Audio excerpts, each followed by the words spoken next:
చందమామ మహాభారతం 38వ భాగం అజ్ఞాతవాసారంభం. తమ్ములారా, మనం ఇక ఏడాదిపాటు అజ్ఞాతవాసం చేయవలసి ఉన్నది. ఈ ఏడాదిపాటు మన జాడ ఎవరికీ తెలియకూడదు. మనం ఈ అజ్ఞాతవాసం ఏ దేశంలో చేద్దాం అని ధర్మరాజు అడిగాడు. పాంచాల, చేది, మత్స్య, శూరసేన, పటచ్చర, విశార్ణ, నవరాష్ట్ర, మల్ల, సాల్వ, యుగంధర, కుంతి, సురాష్ట్ర, అవంతి దేశాలు పాడి పంటలతో తులతూగుతున్నవి. వాటిలో ఏ దేశంలోనైనా మనం అజ్ఞాతవాసం చెయ్యవచ్చు. ధర్మదేవత అనుగ్రహం ఉన్నది గనుక మన అజ్ఞాతవాసానికి భంగం కలగదు అన్నాడు అర్జునుడు. మత్స్యదేశాన్ని పాలించే విరాటుడు ధర్మశీలుడు, బలవంతుడు, మన మేలు కోరేవాడును. మనం ఏడాదిపాటు అతని వద్ద కొలువు చేద్దాం. మీరందరూ ఏ ఏ వృత్తులు అవలంబించదలిచారు అని ధర్మరాజు మిగిలిన వారిని అడిగాడు. అర్జునుడు విచారంగా, అన్నా, మామాటకేమిటిగాని? ఎవరికీ ఎన్నడూ సేవ చేసి ఎరగని నువ్వు విరాటుణ్ణి ఏ విధంగా కొలుస్తావు? ఆ మాట తలుచుకుంటుంటేనే మాకు తహతహ పుట్టుతున్నది అన్నాడు. దానికి ధర్మరాజు, నేను బ్రాహ్మణ వేషం ధరించి కంకుడు అని పేరు పెట్టుకుని విరాటుడి సభలో చేరిపోతాను. పాచికల ఆటతో రాజును, మంత్రులను, సామంతులను రంజింపజేస్తాను. ఇంతకు పూర్వం ఏం చేసేవాడివని అడిగితే ధర్మరాజుకు ప్రాణ స్నేహితుడుగా ఉండేవాణ్ణని చెబుతాను అని భీముడి కేసి తిరిగి, భీమసేనా, విరాటుడి వద్ద నువ్వు ఏ పని చెయ్యదలిచావు అని అడిగాడు. నాకు వంట చేయడంలో నేర్పున్నది. వల్లవుడని పేరు పెట్టుకుంటాను. విరాటుడు ఏనాడు తినని వంటకాలు తినిపిస్తాను. ఆయుధం లేకుండా కట్టెలు చీల్చి పెద్ద పెద్ద కట్టెల మోపులను అవలీలగా మోసి రాజు ఎలాంటి సాహస కార్యాలకైనా నన్ను నియోగించేటట్టు చేస్తాను. రాజుగారి వినోదం కోసం ఎలాంటి మల్లులనైనా జయిస్తాను. పూర్వం ఏం చేసేవాడివని అడిగితే ధర్మరాజు దగ్గర వంటవాడిగా ఉండేవాణ్ణి అని చెబుతాను. నేను బయటపడకుండా జాగ్రత్త పడతాను. మీరేమీ విచారించకండి అన్నాడు భీముడు. అర్జునుడి సమస్య అదివరకే తేలిపోయింది. అతన్ని నపుంసకుడు కమ్మని ఊర్వశి శపించగా ఇంద్రుడు ఆ శాపాన్ని అర్జునుడు అజ్ఞాతవాస కాలంలో అనుభవించేటట్టు అనుగ్రహించాడు. నేను బృహన్నల అనే పేరు పెట్టుకుని నా ముంజేతికి కాచిన కాయలు కనపడకుండా కంకణాలు తొడుక్కుని ఆడది మగవాడు కాని అవతారంతో విరాటుడి అంతఃపురం ప్రవేశించి నాట్య సంగీతాలతో అంతఃపుర స్త్రీలను రంజింపజేస్తాను. నువ్వు పూర్వం ఏం చేసేదానివి అని అడిగితే ద్రౌపదికి పరిచర్యలు చేసేదాన్ని అని చెబుతాను అన్నాడు అర్జునుడు. నేను దామగ్రంథి అని పేరు పెట్టుకుని విరాటుడి గుర్రాలకు శిక్షకుడుగా పనిచేస్తాను. గుర్రాల జబ్బులకు చికిత్స చేస్తాను. నాకు అశ్వవైద్యం బాగా తెలుసుగదా. పూర్వం ధర్మరాజు దగ్గర అశ్వాధికారిగా ఉండేవాణ్ణి అని చెబుతాను అని నకులుడు అన్నాడు. తంతిపాలుడనే పేరు పెట్టుకుని విరాటుడి గోవులను పాలిస్తాను. నేను పూర్వం నీ ఆజ్ఞ మీద ఈ పని చేసినవాణ్ణే గనుక కొత్త ఏమీ కాదు. నాకు ఆవులను గురించి, ఆబోతులను గురించి తెలియనిది ఏమీ లేదు అన్నాడు సహదేవుడు. ద్రౌపది ఏమి చేస్తుందనేది ధర్మరాజును బాధించింది. ఆమె సేవలు అందుకున్నదే గాని చేసినది కాదు. సుకుమారి, భర్తల అండన జీవించిన పతివ్రత. ధర్మరాజు విచారం చూసి ద్రౌపది, నా కోసం విచారం దేనికి? సైరంధ్రి వృత్తి అనేది గౌరవనీయమైనది. ఇతర దాసీలను చూసినట్టు సైరంధ్రిని లోకువగా చూడరు. అలాంటి వృత్తిలో నేను స్త్రీలకు తలలు దువ్వి రకరకాల ముడులు వేస్తూ విరాటుడి భార్య అయిన సుధేష్ణ వద్ద రహస్యంగా జీవిస్తాను అన్నది. తమ్ములు, ద్రౌపది చేసిన నిర్ణయాలతో ధర్మరాజు తృప్తి చెందాడు. ఆయన ధౌమ్యుణ్ణి, సూతులను, ఇతర పనివారిని ద్రుపదుడి వద్దకు వెళ్లమన్నాడు. ఇంద్రసేనుడు మొదలైన మంత్రులను ఖాళీ రథాలతో ద్వారకకు వెళ్లమన్నాడు. పాండవులు ఎటు వెళ్లారో మాకు తెలియదని చెప్పమని అందరినీ హెచ్చరించాడు. రాజుల వద్ద సేవ చేసేవారు తెలుసుకోదగిన ధర్మాలన్నిటినీ ధౌమ్యుడు పాండవులకు బోధించాడు.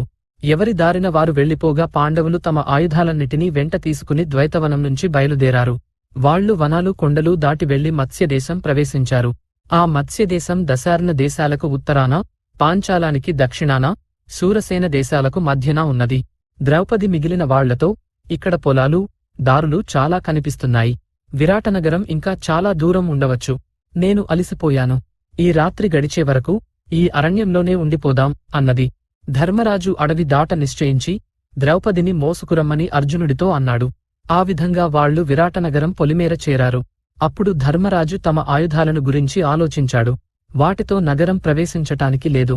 పైపెచ్చు అర్జునుడి గాండీవం ప్రపంచానికంతకు తెలిసిన ఆయుధం. పాండవులను పట్టి ఇవ్వటానికి అది ఒక్కటే చాలు. అందుచేత ఆయుధాలన్నిటినీ దాచటానికి తగిన చోటు వెతకమని ధర్మరాజు అర్జునుడితో అన్నాడు. అర్జునుడు 4 వైపులా కలియజూశాడు. అతనికి శ్మశానము, అందులో విపరీతంగా పెరిగిపోయిన జమ్మి చెట్టు కనిపించాయి. ఆ ప్రాంతానికి ఎవరూ రారు. ఒకవేళ వచ్చినా జమ్మి చెట్టు పైభాగం చేసేంతవరకు కనిపించదు. అందుచేత తమ ఆయుధాలను ఆ చెట్టు కొమ్మల గుబుళ్ల మధ్య దాచటానికి అర్జునుడు నిశ్చయించాడు. పాండవులందరూ తమ ధనుస్సులను ఎక్కుదించి నేలపైన ఉంచారు. తమ ఖడ్గాలను కూడా ధనుస్సులతో చేర్చారు. ధర్మరాజు ఆజ్ఞాపించగా నకులుడు జమ్మి చెట్టు మీదికి ఎక్కి వర్షపు నీరు కూడా పడనంత దట్టమైన ఆకుల మధ్య ఆయుధాలను దాచి వాటిమీద ఒక శవాన్ని కప్పాడు. శవాన్ని చెట్టు మీదికి ఎక్కించటం దూరం నుంచి గొల్లవాళ్లు ఎవరో చూసినట్టున్నారు. పాండవులు వాళ్లతో 108 ఏళ్ల వయసు గల మా తల్లి చచ్చిపోయింది. మా కులాచారం ప్రకారం శవాన్ని చెట్టుమీద ఉంచాము అని చెప్పారు. తరువాత వాళ్లు విరాటనగరం కేసి బయలుదేరారు. వారు తమలో తాము ఉపయోగించుకోవటానికి జయుడు, జయంతుడు, విజయుడు, జయత్సేనుడు, జయద్బలుడు అనే పేర్లు పెట్టుకున్నారు. విరాటనగరానికి వెళ్లే దారిలో ధర్మరాజు దుర్గను ధ్యానించి, తల్లి, నీవే మాకు శరణు, మమ్మల్ని కాపాడి కనిపెట్టి ఉండు అని వేడుకున్నాడు. ఆ దేవి తన దివ్యరూపంతో ప్రత్యక్షమై, త్వరలోనే నువ్వు యుద్ధంలో విజయం పొంది సుఖంగా ఉంటావు అని దీవించి అంతర్ధానమైంది. తరువాత ధర్మరాజు ఒక నదిలో స్నానం చేసి చేతులు మోడ్చి ధర్మదేవతను ధ్యానించి, యక్షుడుగా నాకిస్తానన్న వరం ఇప్పుడు కోరుకుంటున్నాను అన్నాడు. వెంటనే చిత్రంగా ఆయనకు కాషాయ వస్త్రాలతోనూ కమండలంతోనూ సహా యతి వేషం వచ్చేసింది. మిగిలిన వారి వేషాలకు తగిన పరికరాలన్నీ పక్కనే ప్రత్యక్షమయ్యాయి. అందరూ ఒక్కసారిగా వాటిమీద పడి ఎవరికి కావలసినవి వారు తీసుకుని తమ తమ వేషాలు తాము చేయబోయే పనులకు అనుగుణంగా మార్చుకున్నారు. ధర్మరాజు పాచికలను తన ఉత్తరీయం కొంగున కట్టుకుని విరాటరాజు కొలువుదీరి ఉన్న సభకు వెళ్లాడు. యతివేషంలో ఉన్నప్పటికీ ధర్మరాజును చూసి విరాటుడు ఆయన తేజస్సుకు నివ్వెరపోయాడు. ఆయన వెంట పరివారం ఉన్నట్టయితే చక్రవర్తి అన్న భావం విరాటుడికి కలిగి ఉండేదే. ధర్మరాజు విరాటుణ్ణి సమీపించి, రాజా, నేను సమస్తము కోల్పోయి కొంతకాలం నీ కొలువులో ఉండగోరి వచ్చాను. మాది వైయాఘ్రపద గోత్రం. నా పేరు కంకుడు. నేను పూర్వం ధర్మరాజు వద్ద ఆయన ఆప్తుడుగా ఉండేవాణ్ణి. జూదంలో నేను ధర్మరాజుతో ఓడితే ఆయన నన్ను ఎన్నడూ ధనం అడిగేవాడు కాడు. మీరు కూడా నన్ను అలాగే చూసుకోవాలి అన్నాడు. ఆ మాటకు విరాటుడు, నా పరివారంలో ఎవరైనా నీకు అప్రియం చేస్తే వారిని దండిస్తాను. నిన్ను ఎవరన్నా ధనధాన్యాదులు యాచిస్తే నాకు చెప్పు, నేను వాటిని వారికి ఇస్తాను. అందరూ నన్ను చూసినట్టే నిన్ను చూస్తారు అన్నాడు. మరికొంతసేపటికి నల్లని బట్టలు ధరించి భీముడు రాజు వద్దకు వచ్చాడు. అతనికి ఒక చేతిలో గరిటె, మరొక చేతిలో కత్తి ఉన్నాయి. అతను విరాటుణ్ణి సమీపించి, రాజా, నేను వంటలవాణ్ణి. నా పేరు వల్లవుడు. నన్ను నియమించినట్టయితే రకరకాల వంటకాలు చేసి పెట్టగలను అన్నాడు. నిన్ను చూస్తే వంటలు చేసేవాడివని నమ్మశక్యం కావటం లేదు అన్నాడు విరాటుడు.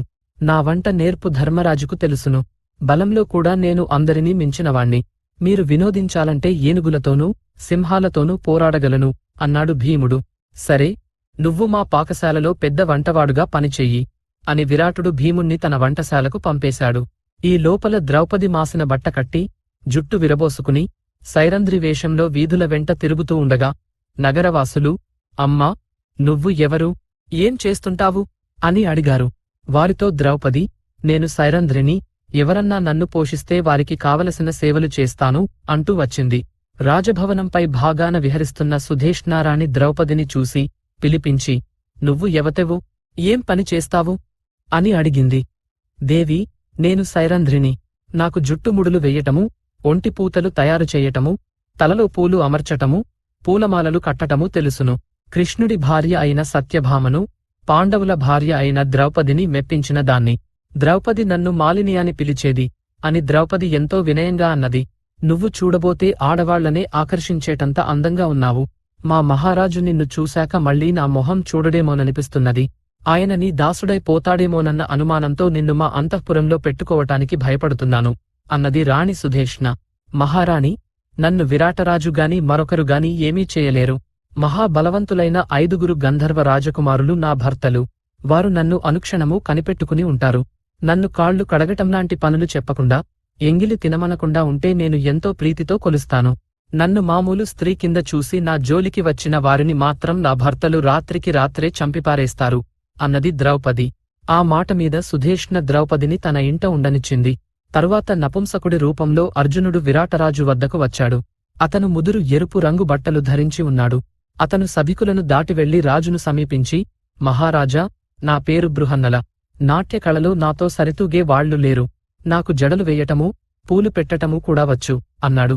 విరాటుడు నమ్మలేక, నీ పొడుగాటి చేతులు, ఎత్తైన భుజాలు చూస్తుంటే గొప్ప విలుకాడిలాగా ఉన్నావు అన్నాడు. లేదు మహారాజా, విల్లు ఎలా ఉంటుందో కూడా నాకు తెలీదు. సంగీతం పాడతాను, వీణా మృదంగము వాయిస్తాను, నాట్యం చెయ్యగలను అన్నాడు అర్జునుడు. విరాటుడు తన కూతురైన ఉత్తరను పిలిపించి, తల్లీ, ఈమె బృహన్నల. ఇకనుంచి నువ్వు ఈమె వద్దనే నాట్యం నేర్చుకో అని చెప్పాడు. అర్జునుడు ఉత్తర వెంట అంతఃపురానికి వెళ్ళిపోయాడు. తరువాత కొంతసేపటికి విరాటుడు తన గుర్రాలను చూడబోయేసరికి నకులుడు గుర్రాల కేసి పరీక్షగా చూస్తూ కనిపించాడు. ఆయన తన వారితో, ఆ యువకుడికి గుర్రాల సంగతి తెలిసినట్టున్నది, అతన్ని సభకు పంపండి అని తాను అక్కడి నుంచి వెళ్ళిపోయాడు.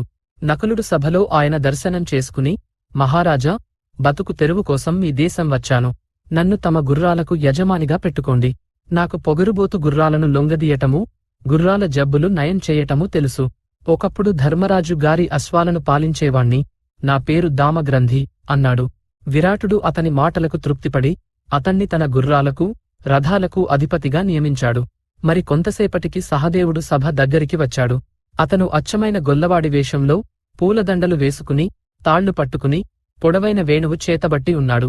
అతను రాజును సమీపించి, మహారాజా, నేను మీ గోవులకు చోరబాధ, రోగబాధ లేకుండా చూసి, పాలు మరింతగా ఇచ్చేటట్లు చూడగలను. నేను అరిష్టనేమి అనే వైశ్యుణ్ణి. ధర్మరాజు గారి కోటి గోవులు నా అధీనంలో ఉండేవి. నన్ను తంతీపాలుడని పిలుస్తారు అన్నాడు. విరాటుడు తృప్తిపడి సహదేవుణ్ణి తన గోపాలకుడుగా నియమించాడు. ఈ విధంగా పాండవులు 5 విరాటుడి అండచేరి తమ అజ్ఞాతవాసం ప్రారంభించారు. చందమామ మహాభారతం 38వ భాగం సంపూర్ణం. ప్రస్తుతానికి స్వస్తి.